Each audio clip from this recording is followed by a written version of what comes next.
You are listening to Pretend on Threads. Today we've been joined in the studio by Dominic Rose of Fake Turins. How are you doing on this fine Saturday? I'm doing fantastic. It's a beautiful day and it's really nice to be here. It is, it's a gorgeous day. It makes a nice change from the rubbish weather we've been seeing Yeah. and the snow as well. Yeah, we go through 4 seasons in a It's day at this insane, point. isn't it? So you've just hopped over from being in the studio, right? You live really close to here. Yeah, have just been in the studio. We've been down at Blue Studio doing a live session, which is for some upcoming content that we've got later in the year. Sounds exciting. Yeah. Sounds very exciting. So I wanted to start off by asking, like, how big is the band, first of all? I like to leave it up to people's imagination sometimes. I've had people say 250. I've had people say Nice. 1,000. Really, there's probably about, how many with us now? There's 12 of us playing in the live band. There's 17, I'd say, 16, 17 in the wider collective.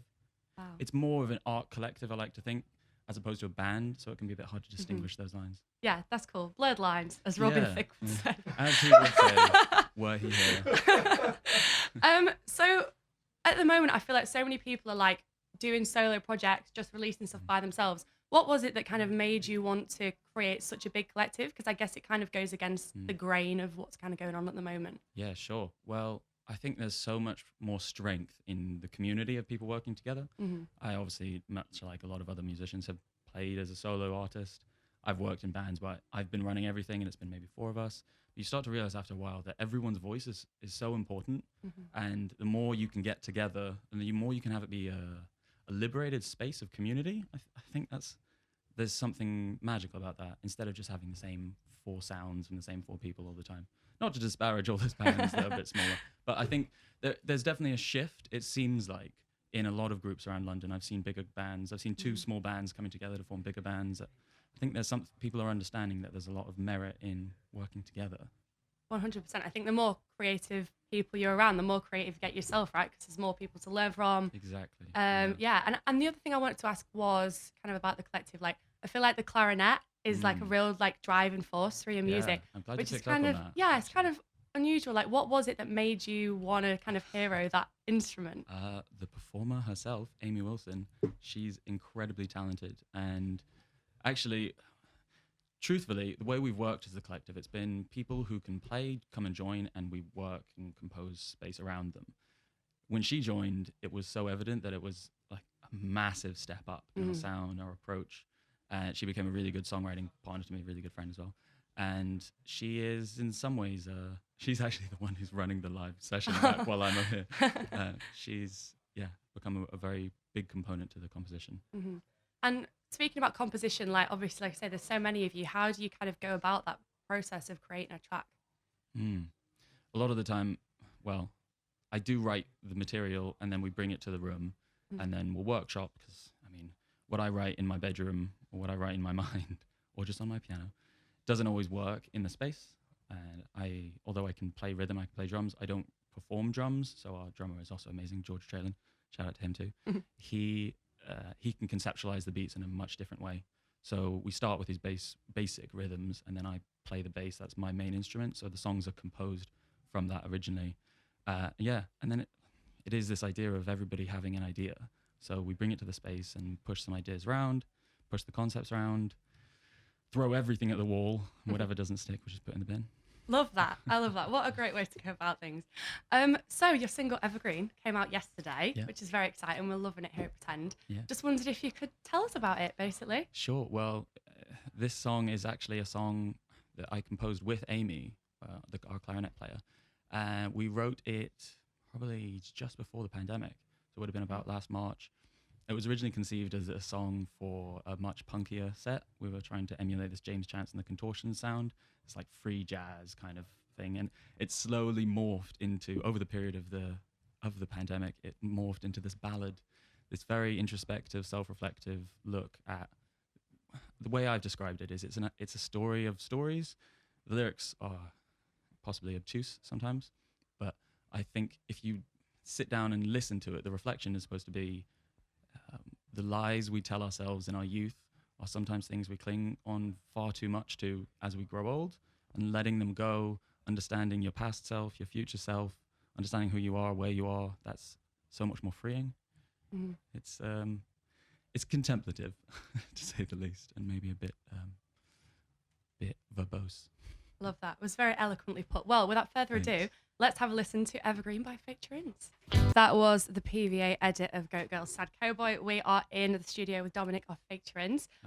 So going back to your new single Evergreen, I wanted to talk about the visuals because obviously you are an audio visual collective, and I was listening to it on Spotify the other day, yesterday, because that's when it came out, and I thought the visuals for it were so sick. So where were they filmed? Like that was actually filmed in the Moth Club. That's put together by our visual director, Mars Washington. So he runs all of our visual output. We have a separate entity team. So we have the band. As I was saying before, as an art collective, we have a visual team as well, very specifically catered and helped grow in the pandemic, because that was a really good chance to just make stuff with them. So we did that in Moth Club, and it's part of a video that's coming out. That'll be coming out next week or 6 days from now. Oh, that was my next question, actually. I was wondering if you can tell us anything about the video and what it's going to look like. Yeah. So, well, there's one facet to it that I want to keep a little bit under wraps. I'm not sure how how people understand it in the public, but I love it as a little secret. So, the video itself is in the Moth Club. It's us performing. It's us trying to explore the themes of the song, which is about, like I was saying, missed potential, youth, letting go of images of ourselves, understanding our past and our future. And it's been, lovingly put together by Mars Washington and Jack Satchel. And they've added all of their own VHS touches and glitches, and they have loads of little boxes and modulations and things to run it through. So it looks very cool and very glitchy. Cool. Me and James were having a chat before about where we thought it was filmed, and James figured out it was the Moth Club from the video. So 1 point to Gryffindor for James. What does that make you, Maddi? Are you Ravenclaw? I am a Ravenclaw. Yeah, what are you? Tell. Oh, I'm probably a Hufflepuff. Do you know what? There's nothing wrong with being a Hufflepuff. My mum's a Nothing at all. Hufflepuff. So, well, that's taken a turn for the worst. So the next track you brought is Gonculator by Mandrake Handshake. That's the one. Why did you choose it? Tell us a bit about it. Oh, well, they're fantastic. Another big psychedelic sound. A lot of people. Flute, first of all. Get a variety of instruments. I mean, that's great. Not enough people are using wind instruments in these popular music bands. And that made me sound like an old man. Yeah, it's a fantastic track. And in fact, everything that Nice One has been putting out recently is amazing. So nice. Let's have a listen. You're listening to Pretend. We're in the studio with Fake Turins. So I wanted to talk about your EP, which is coming out in the summer. So when did you start recording? Because I imagine it's been difficult to get the gang together over the pandemic. Yeah, it's definitely went on a big hiatus last year. We started recording it in January of last year. We did a solid month of just working together, getting the songs sounding good, and then putting them down. And then we took a year out.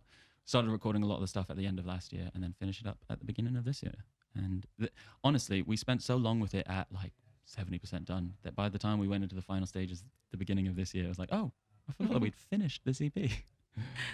Yeah, like kind of like I remember I used to do that at uni. Like I'd pull an all-nighter in the library, and you had it nearly done, and then wake up the next day and like forgot what had even happened, and then be like, I was so delirious. I didn't realize I'd written this, but great. Yeah, exactly. It's nearly done. You kind of end up with this body of work. You're like, okay, I guess this is ours. Kind of what David Bowie says about Station to Station. Not quite under the same circumstances, but he says he has absolutely no memory of making that album. He listens to it and it's like somebody else's work. That's kind of nice. I think sometimes you get so fed up of hearing your own voice over and over again, then I guess that must be kind of nice. It just becomes white noise after a while. So alongside the EP, you also have a short film coming out.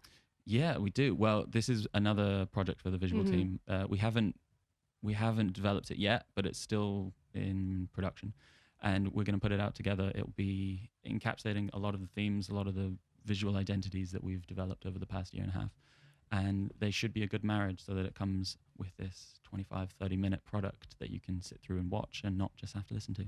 Nice. And how was it, after that year-long hiatus, getting back in the studio with everyone? Oh, so exciting. Honestly, the idea of seeing them all again, because we're such a big group as well, so I don't know if it's rowdy, but there's definitely a big social dynamic. And being able to share in that with them and realize just how much we miss each other, how much we love each other, how much we love playing music with each other. Also, we secretly got really good. I'm not even trying to sound arrogant. We were good before, but then we came back and it's like, oh, we can play our instruments. I was going to ask you about this because I feel like the pandemic was very different for people, you know, like, how did you find it? So you kind of took the chance to kind of like hone your musicianship a little bit. Yeah, well, certainly some of us did, and I think it was just to explore different avenues. It gives you a chance to look at other ways in which you can be artistic. I mean, if you've indebted yourself to the artistic lifestyle, you'll always have to find a new path at some point. So we just explored it mostly through the visual stuff. I got into editing and just developing a completely different mindset for looking at things instead of just listening to things. And I think everyone else just took the time to devour music, become voracious with artistic appetite. Nice. I was devouring banana bread. Oh, same here. Oh, some really good banana bread. Really good banana bread. My brother started making banana bread. He's not someone who bakes. You don't know him, so that kind of might go over your head. But he got a really good banana bread recipe. Do you know what I discovered? That if you get like biscoff, you know, like the biscoff topping, and put that on top of banana bread, it's literally the most elite combo I've ever had. It was amazing. Can I just float an idea here? Because everyone has turned their nose up at me every time I talk about it. But if we're talking about biscoff, the lotus, the spread, the biscuit spread, if you put it on toast and then you have a little bit of cucumber on top, it sounds weird. It sounds horrible. And believe me, it's the best thing ever. I don't know how and I don't know why. And no, this was not done under the influence of anything. This was a pure, sober Sunday morning decision. I'm willing to take the risk. I'll give it a go. I'll bring it next time. But I'm not going to hold out hope. But I will give it a go. I don't know how to transition to this into what I was going to say next, so I'm just going to move it on. So the next track you've chosen is Opus Kink with Faster Than Radio. Yeah, I love these guys. They're fantastic. And it's just another one to match the weather we've got going, moving on from Magic Handshake. Very summery vibe. These guys, big cowboy sound, post-punk. Fantastic. That was Opus Kink with Faster Than the Radio. Yeah, we realised as we were listening to the track that we just announced your album. So why don't you go ahead and, exclusively. So why don't you go ahead and do it again and make a moment of it? Fake Turins will be releasing their debut EP, Time Flowers Now, and it will be on Hideous Mink Records as well, which is the old label of Opus Kink. So we've got a good relationship with them, and we'll be putting that out this summer. Nice. Yeah. Very exciting. Well, we've got tickets to your show. I'm so done. We've got tickets to your show with Talk Show that's coming up in June. Are you looking forward to it? Yeah, really looking forward to that. That's actually going to be a different arrangement. There's so many of us that we can't really be accommodated on a lot of stages, particularly during social distancing measures. So that's going to be a little 5-piece I've been calling Dragon Turins, power punk kind of vibe. Dragon Turins, because it's George and the Dragon. Because George pub. I don't know why, I just like to riff on these things. I love that. Do you know what that's reminded me, actually? I saw on your Instagram this morning you were going to call Evergrown Nevergrown. I wanted to ask you about that. That was actually a joke. I was very hungover this morning, and I sometimes should not be left in charge of my own social media. I feel like we all feel like that sometimes. Yeah. So the final track you've selected is Body Horror, the Gimp's Gimp. Yeah, these guys are so fantastic. A little bit of a change of tone from the other two songs. Very summery, very dancey. This is quite heavy, dark, industrial stuff. And they are a warehouse family to us. So we played with them loads, love them, and they're fantastic. They just released their debut song. It came out yesterday as well. Oh, so nice. It's really, really good. Fab. Well, thank you so much for coming on the show. All the best. Absolute pleasure. All the best with the single, the album, the visuals, the video. We're really looking forward to seeing it all. So to close the show, we have got Body Horror, the Gimp's Gimp. To close this bit of the show. Thanks for watching that full interview with Fake Turins. If you want to listen to the full radio show, including their great selections, our great selections, Savvy's amazing guest mix, then you can find that on our website. And the link to that down in the description. If you really love what we do, then please do remember to support us on Patreon. There's a load of details for that. Also, you know where the link is.